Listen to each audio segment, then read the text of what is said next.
that heals me. Got to see that's how I dream to be.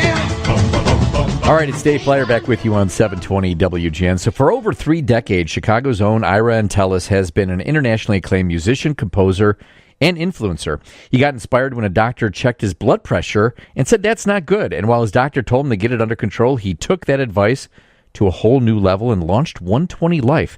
And to tell us about that journey, Ira joins us live in studio. Ira, thanks for being here. It's great to be here. Great to meet you. First, let's talk a little music, because I found this extremely fascinating. You're the man behind hugely successful advertising songs and campaigns like Be Like Mike for Gatorade and What You Want Is What You Get for McDonald's. Huge musical talent for decades. How did you get in advertising? You know, that's actually, you struggle as an artist, just to try to do anything. And my sister's best friend, I'm from New York, her father had a recording studio. And in those days, we're going back, 30, 35 years, what happened was you recorded commercials in the recording studio during the day, and at night you did records.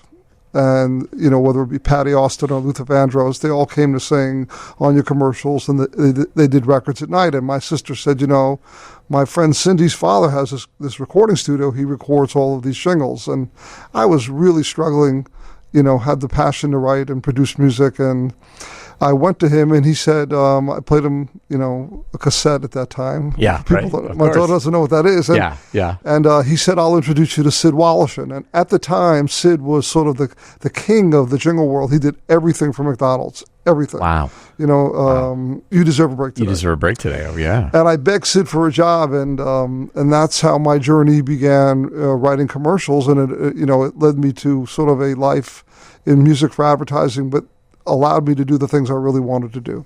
Who are some of the big names you've worked with? I mean, I assume some big artists. Yeah, I mean, I've written songs for Patti LaBelle, Mark Anthony. Yeah. I've worked with Sean Colvin on commercials, B.B. King. I mean, it can go on. Christina Aguilera sang my Disney anthem. But the songs and the jingles that you hear in commercial spots are absolutely just as memorable as a top 10 hit. They are. Yeah, well, what happened, and I like to think I had something to do with this. I had a partner, his name was Steve Schachter, and just a brilliant musician, and sadly he passed away from liver cancer. And Steve and I really wanted to do records. And we sort of, even with like the Be Like Mike, we said, okay, we don't want to do 30-second jingles. We want to really reinvent the jingle world into the record world. So if we're going to be doing this, we want to make it sound like records, which is mostly because of him. I could write the melodies, and he would spend hours in the recording studio. And at that time, there were no artists that would even consider giving you their songs or licensing it for any amount of money. Sure. And then as pop culture changed in the 90s, all of a sudden artists were willing to do that. Oh, you'll give me $1 million for, to license? Sure. Oh, sure. Yeah. And it was a slow domino, and all of a sudden, kaboom. And then at that time, another part of the story, which, I went to Leo Burnett, and I became music director at Leo Burnett. Still did a lot of music for commercials, and Cheryl Berman, who was in charge, said, hey, with all of these artists licensing music, why don't we start a program? We'll bring them to the agency.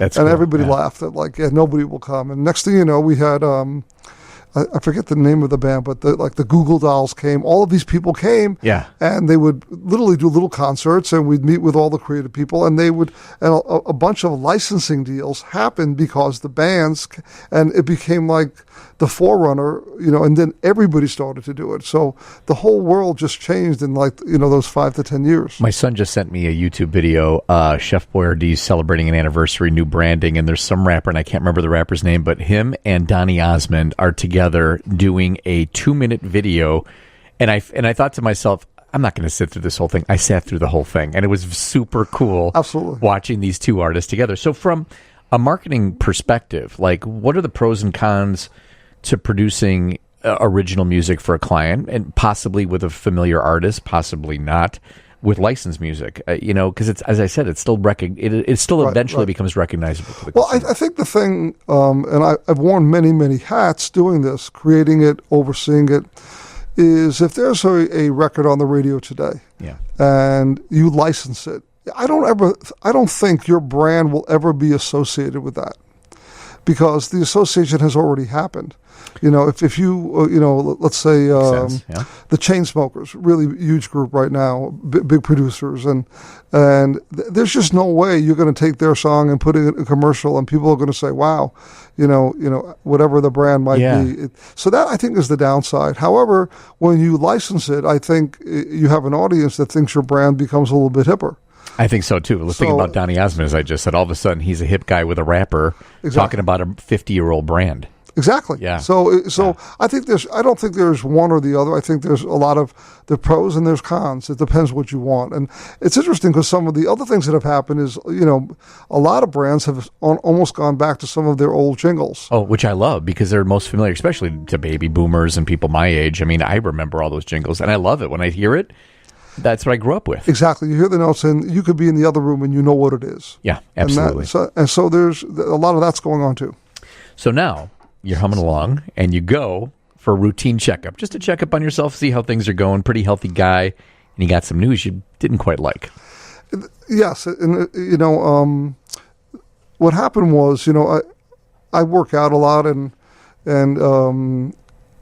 anywhere you go to any doctor, they're going to give you, they take your blood pressure.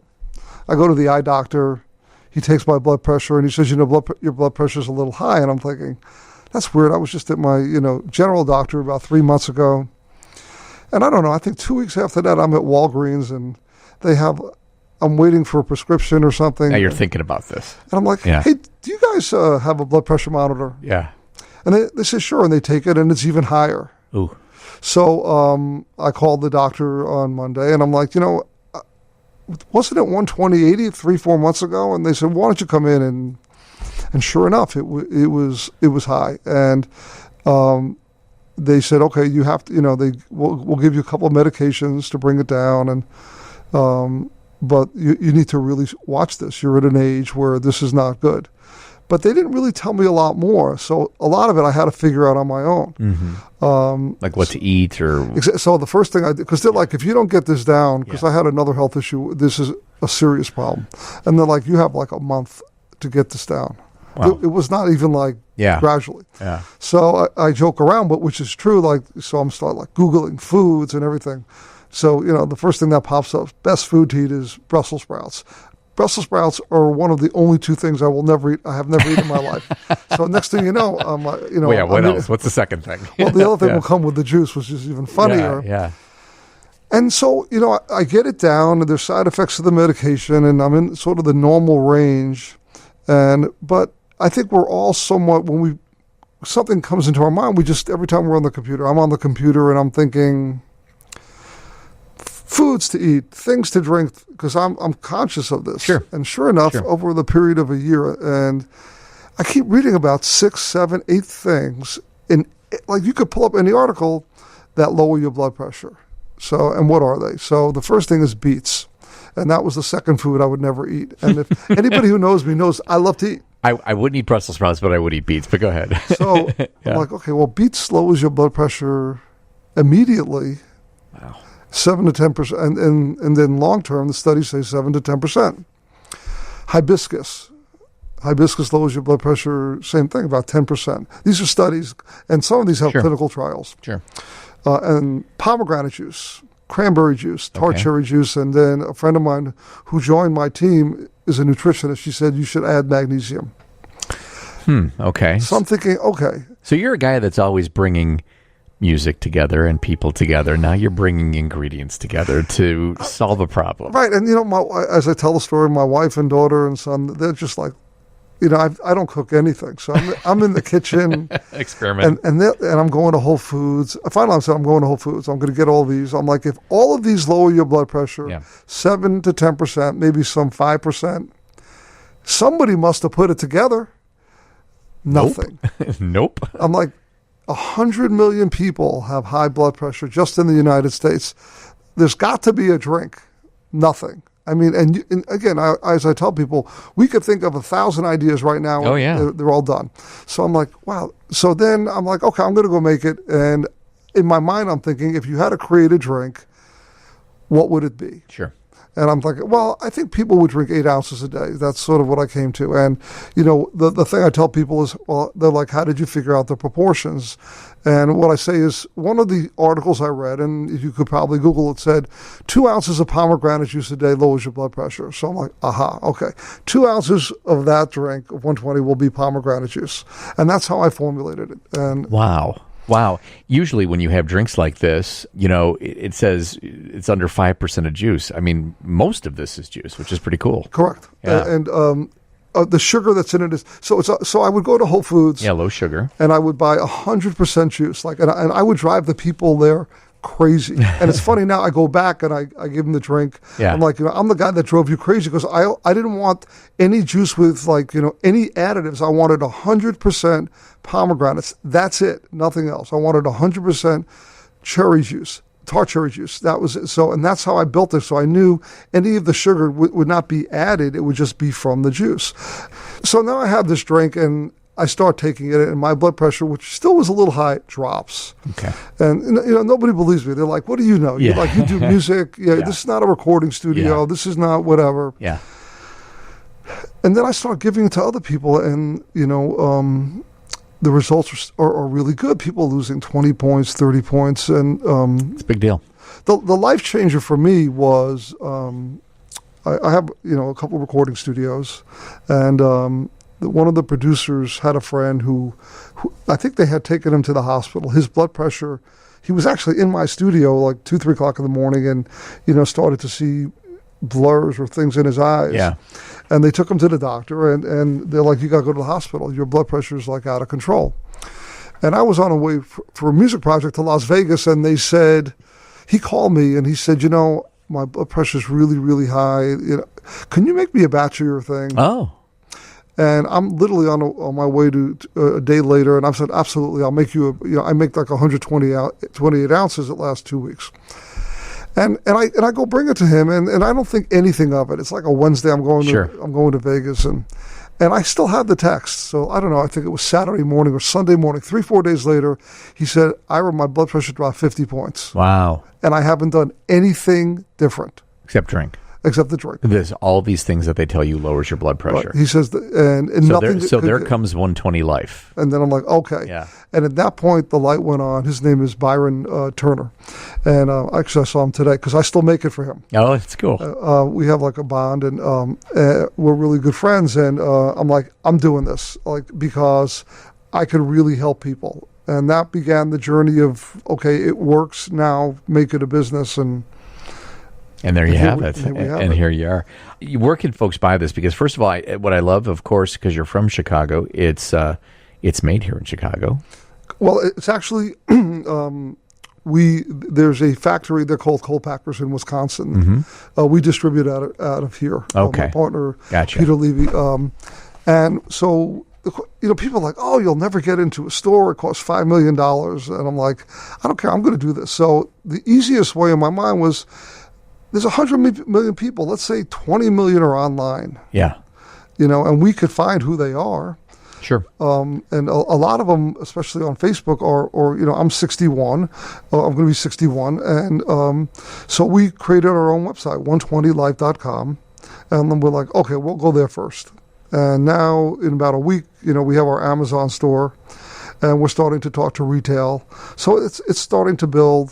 That's great. A lot of good things are going on. But the best thing, even this morning I could show you too. So Cheryl Berman, who I mentioned was the head of Leo Burnett, brought me to Leo Burnett. She calls me 2 weeks ago, and her husband had high blood pressure. And I'm like, okay, go online, order it, and here's what you do. And so she's like, 3 days ago she texted me, she said, Randy's blood pressure dropped a lot. Wow. And then she texted me today. That's amazing. She said, "I can't believe it. It's like, because she works, she's like my collaborator musically. She says, this is like brilliant. Like it's unbelievable. He takes it every day." And nobody wants to be taking pills, and nobody wants to admit at a certain age that they're taking pills for the rest of their life. And to have something like this, I mean, it's juice. It's a glass of juice. Right. It's juice, minerals, and hibiscus is like a tea extract or flower extract. Yeah. And what's recommended, like one a day type of thing? What I've been telling people, another quick story is Carl Batson, because I take the phone calls. Yeah.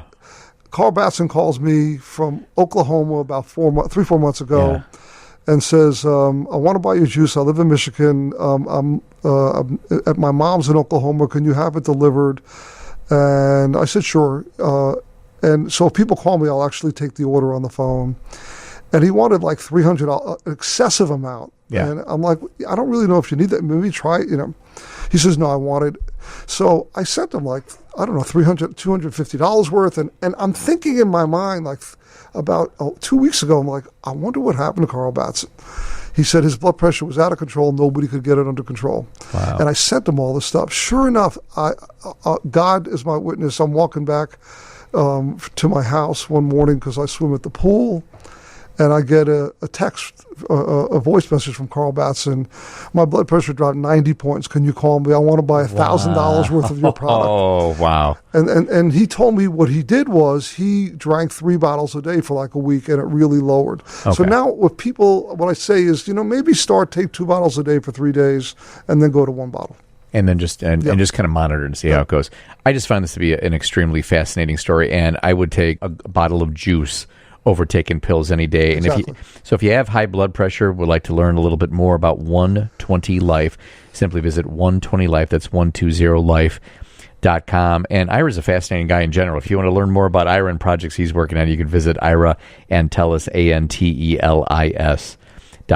Ira, thanks for hanging out and sharing the story tonight. It's great, and the thing that's really great is a lot of people, like, you get on the air, you got like 1 minute to tell the story. So thanks for taking the time. You got to breathe a little bit. You got to tell the story. Absolutely. But it really, the results have been really great, and I've started a list, and then I'll let you go. Is that because people don't really believe it? So I just started writing down people's names on our website. That's great. And so it's like 30, 40 names. Like, here's if you don't believe me, you could find these people. That's right. Them. That's fantastic. 120life.com. Thanks, so Ira. All right, much more ahead on 720 WGN.